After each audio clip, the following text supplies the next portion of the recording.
Awai, abang siap? Awai tak kalut. Abang nampak lain sekarang. Lain macam mana?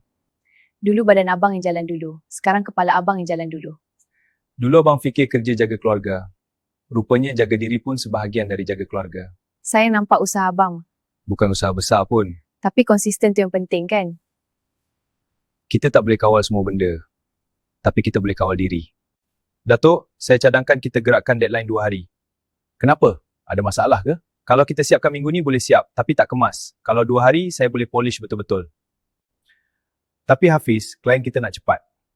Klien nak result. Cepat tak guna kalau lepas tu revise balik. Dulu awak tak banyak cakap macam ni. Dulu saya fikir kerja siap tu cukup.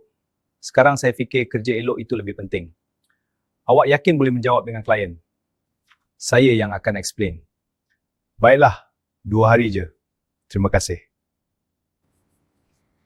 Ayah, bila ayah mula jogging hari tu? Kenapa? Saja. Dulu ayah selalu marah aja kalau penat. Dulu ayah penat sebab kepala, bukan badan. Habis sekarang?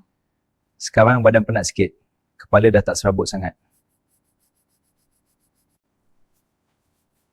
Ada beza ke bang? Ada bezanya sayang.